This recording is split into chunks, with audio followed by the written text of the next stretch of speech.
Hello and welcome. I am Ashok Rajguru, your tutor. And in this video, we are going to talk about symptoms. The objectives of this video are to understand that symptoms are really dynamic expressions of a dynamic mistunment of the vital force. And that is how they are important to us as homeopaths. Because our philosophy is that we want to find a remedy which also expresses the same dynamic expressions when they are taken by a healthy person in approving. The next thing that we are going to look at is how to understand the hierarchy of symptoms.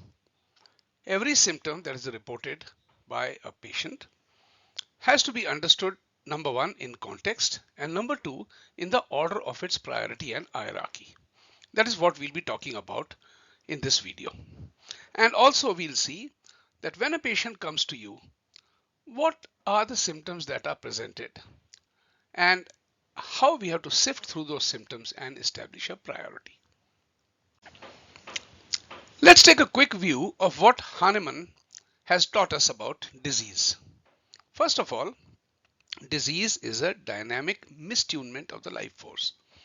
In other words, the life force which is in state of harmony and balance and in perfect order, it just doesn't make you feel any symptoms, either in the body or in the mind. And the second important point that he mentions is that the true causes of disease are dynamic in nature. Indeed, you can have an infection from germs or viruses, but in essence, that happens only when the vital force is already deranged. Modern medicine gives different names such as immunity, and it tries to find those agents or cells which imbibe that immunity in our life force. Of course, they don't use the term life force, but indirectly they are pointing to the same thing. The second important thing is that the mistunement of the life force is expressed through symptoms. So symptoms themselves are actually a dynamic expression of the life force when it is mistuned and is under the attack of a disease. Another important point we must remember is that the life force can only overcome moderate acute diseases. It is not capable of warding off very strong or severe acute diseases. They can even result in death unless they are acted upon by a homeopathic remedy. In the case of a chronic disease, the life force is actually not capable of handling the disease at all. Another thing is that by its fundamental nature, the life force will sacrifice or destroy a suffering part in order to save the rest of the body. This is also very important because even the destructive processes in the body are actually a dynamic action of the life force to care for the whole rather than for the part. It's, you can say, a strategic ploy of survival. Most importantly, life force by itself is not capable of curing or lessening chronic diseases. Life force is excellent to maintain governance of all the functions of our body in a state of health. It is totally incapable during a state of disease, except of course, moderate to mild acute diseases. The key word regarding our discussion until now has been dynamic. Disease is a dynamic mistunement and symptoms are dynamic expressions. So when you are looking at symptoms, you will have to build up an hierarchy or the importance of symptoms on the basis of this particular expression, dynamic. So here I have drawn a pyramid and the pinnacle or the top of the pyramid is most important. And as we go down, they become lower in their hierarchy or importance. So most importantly, we are looking for dynamic expressions. Next, we are looking at generals because the generals are also expressions of a dynamic change in the body. After that come locations, because as we saw, the disease will localize itself because the life force would rather sacrifice a part rather than the whole. Next comes symptoms, which are because of the results of a disease. If somebody is having an arterial blockade, or if somebody is having a failed liver, or there is a malfunction of the kidney, then the resulting symptoms and the associated syndrome that goes with that is of much lesser importance, because they are the results of a physical or structural change rather than being dynamic expressions of the person or the disease. Least, of course, the least important is the name of the disease. So once you have collected the symptoms of the patient, what we have to do is we have to seek out those which are dynamic expressions. Most importantly, it is modalities which occupy the prime position. Modalities refer to aggravations and to ameliorations, and I would like to add here that ameliorations are of lesser importance as compared to aggravations. One has to be very careful about the modalities.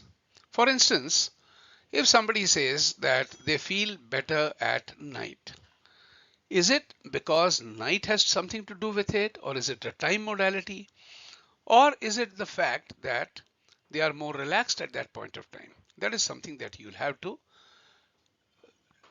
find out by questioning the patient. Ameliorations can also be quite tricky to handle. If somebody says they feel better lying down, mostly lying down anyone feels better. Is it because of less fatigue? Is it because of the horizontal position that changes something? You'll have to investigate that, and you cannot blindly use modalities just as they come to you during case taking. The next in order are the sensations, and again here you'll have to seek whether the sensation is because of a damage to a structure, organ or tissue, or is it a sensation that is beyond these physical or mechanical expressions. Again, in sensations, the general sensations are far more important than local sensations. Again, if there are some sensations in more than two localities, they can be treated as a general. After that comes the location. Again, in location, what is more important would be the location or the locality of a concomitant signal. As we know, a concomitant is that expression, that dynamic expression in another sphere or part of the body, which cannot be easily explained by the presenting complaint, disease, or pathological factors of the patient. Then next in priority in location come the organ and the tissues. The organ and the tissues are important because many remedies, or in fact all remedies, have a certain affinity for a certain tissue or a certain organ. That helps us to discriminate between those remedies that will come up during our repertorial analysis.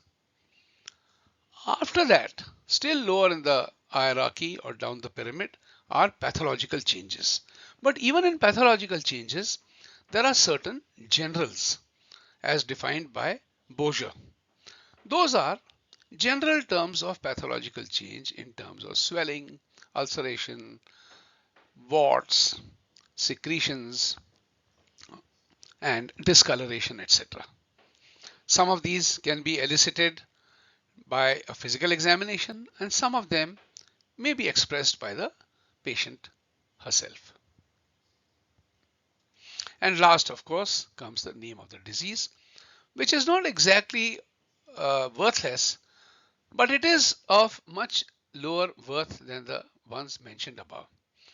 It is of some worth for the simple reason that an intermittent fever for a patient who has malaria, the name of the disease itself, if somebody has done a diagnosis, could help you to understand the symptomatology that is presented by the person. So it has its use. That's why we don't say it is useless. Everything has its use. There's no such thing as a useless thing in the world. Everything can be put to use. And similarly, the disease name is also of use to us, but to a lesser extent than what has been mentioned above.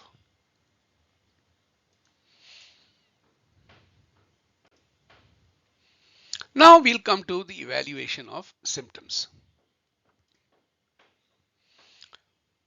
Very importantly, we must understand what is the cause. Is it because of some mental agony and emotional upset, or is it some physical trauma? What Hahnemann has told us is one should not theorize. Just because a person is divorced, we cannot come to the conclusion that that person, the cause of the disease can be attributed to that. It has to come from the patient. If the patient mentions particularly that I have not been well since this thing happened in my life. So since it is quite difficult to elicit such things or to locate them or to find them easily, one good guide to the cause can be aggravating factors, can be a good guide to causation. A person catches a cold after being exposed to a very cold wind.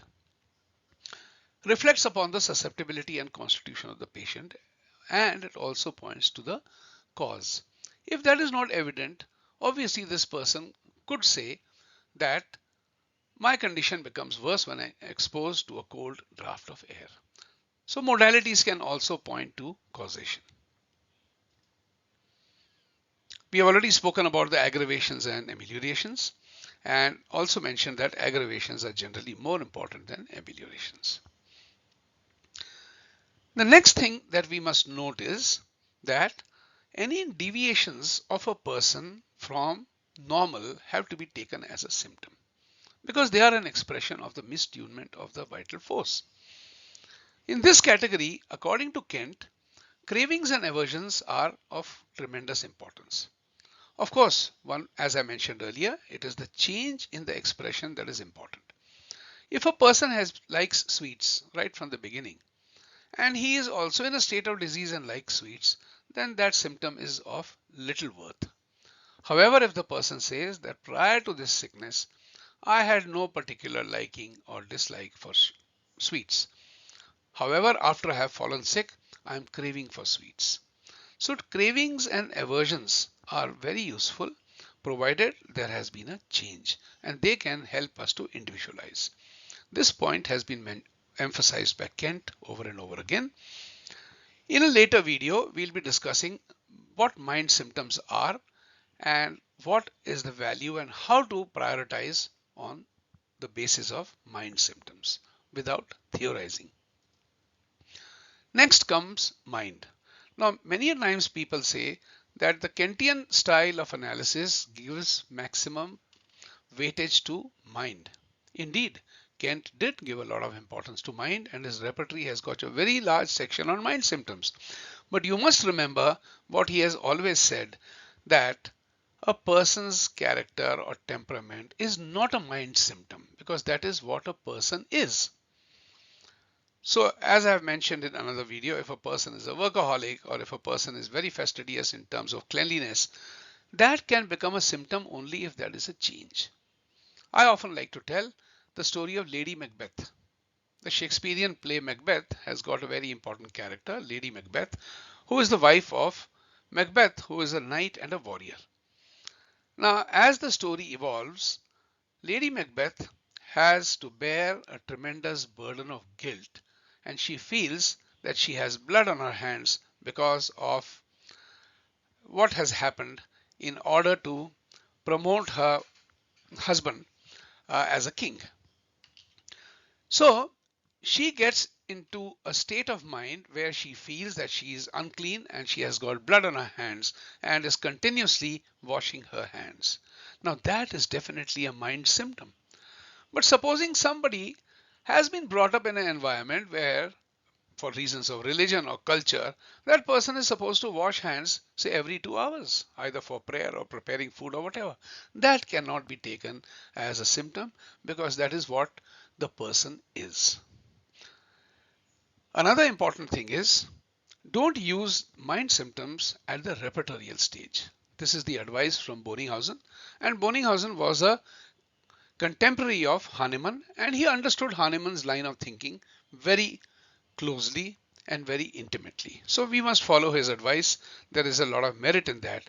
And the second thing that Bonninghausen tells us is that when you are coming to the mind symptoms for differential analysis, use the materia medica rather than using a repertory.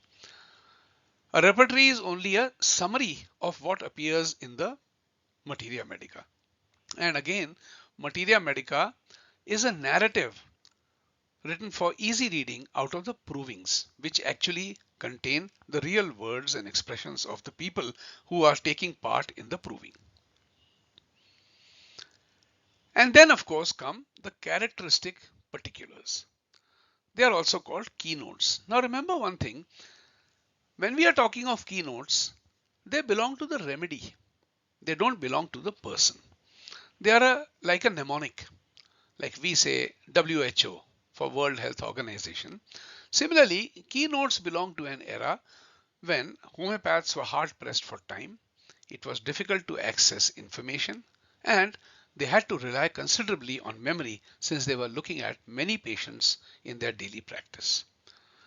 If you have the luxury of access to a computer program, it's very easy to search out symptoms and even construct your own rubrics with the words of the patient, because that will take you straight away to the proving literature where you can go in depth and find out if that particular rubric applies or does not apply. Another last point is that the violence of an acute condition may overshadow the picture of a keynote. So that is yet another point you have to be careful if you are using keynotes for analysis and for selection of remedies.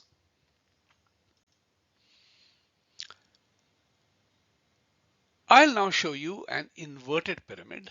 I have made it an inverted pyramid because the visual impact it has is that the most important, or the one that is to be given the highest priority, appears on top and is the largest in terms of area in the whole graphic. So this is a summary of the points that we talked about. Causations and modalities come first, followed by physical generals. Then, as far as the mind is concerned, the cravings, aversions, and deviations are of great importance to us. Then come the keynotes, and the mind, of course, is not to be used at the repertorial stage. According to the Bonninghausen's advice, they have to be taken to discriminate or differentiate between remedies on the basis of a thorough reading of the materia medica, or even better, going to the source literature, which is provings. Now we'll talk about going from generals to particulars. Generals are what happened to the person as a whole.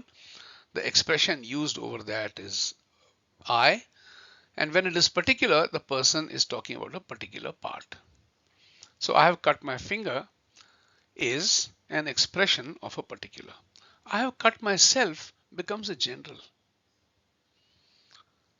So let's have a look at that. One thing you must remember is that the importance of the general rubric derives from the fact that it reveals the outline of the whole case.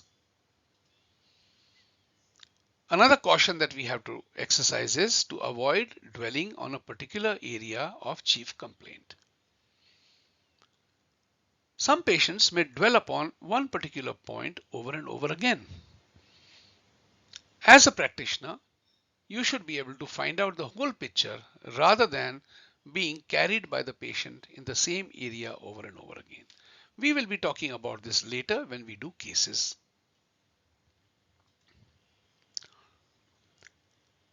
Next point to remember, a well-selected set of generals, they will give you a very strong outline of the whole case.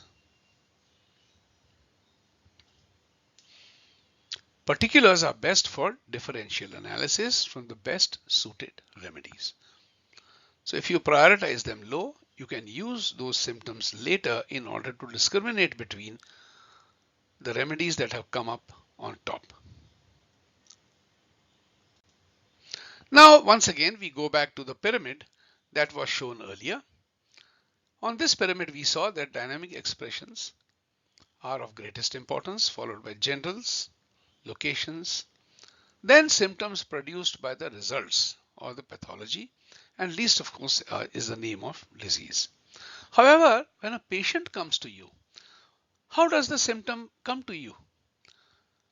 A patient will come and say that I am suffering from this disease.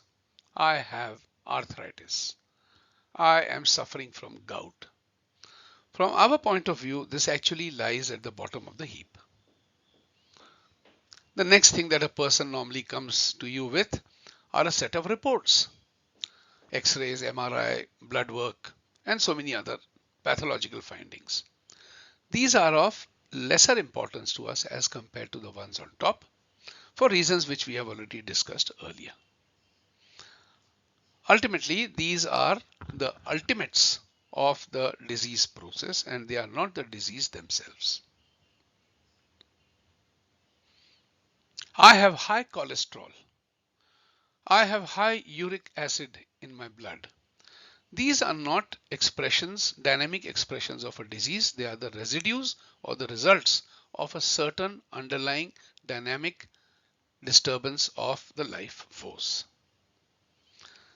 Then, of course, the patient comes up with objective symptoms, or you can even observe them yourselves, like they might point to warts or swellings or skin eruptions and things like that. These are the physical generals or the pathological generals expressed by Boger. Then our interest has to focus on the generals. What is the person as a whole? And the next higher priority is modalities. You must be able to elicit modalities from a person. This may be quite difficult in old chronic cases. For example, if somebody has got an arthritic knee, there may be very few modalities left if the disease has advanced to such a stage that nothing makes him feel better and nothing makes the patient feel worse. We shall be talking about that when we take up individual cases as to how to overcome this particular difficulty. Concomitants are then to be elicited and found out because they are a very good key, because while some remedies may be acting on the modalities and on the generals, concomitants are a good differentiating factor. And of course, lastly, we should be able to elicit the symptoms of the mind. But as I told you earlier, mind symptoms have to be treated with care because the personality, temperament, or a natural response of a person to a given situation cannot be construed as a mind symptom. We shall be talking about this in another video which is devoted to mind symptoms. So in summary, what we saw in this video was that disease is a dynamic mistunment of the life force. We must look for dynamic expressions of the disease in the person rather than in the expressions of the ultimates or the results of a disease. We must look at individualizing features, and many a times these individualizing features may be in very strong particulars or in mental symptoms, and that comes at a later stage of analysis after you have been able to get an overall view of the whole case and you have a set of remedies to work with. On the next video, we shall be looking at some more features of symptoms and how we'll be prioritizing them. So until then, thank you very much and bye-bye. And see you again on the forum with your feedback, your questions, your comments, and anything else that you wish to post and exchange with your other friends who are attending this course. Thank you very much indeed, and bye-bye.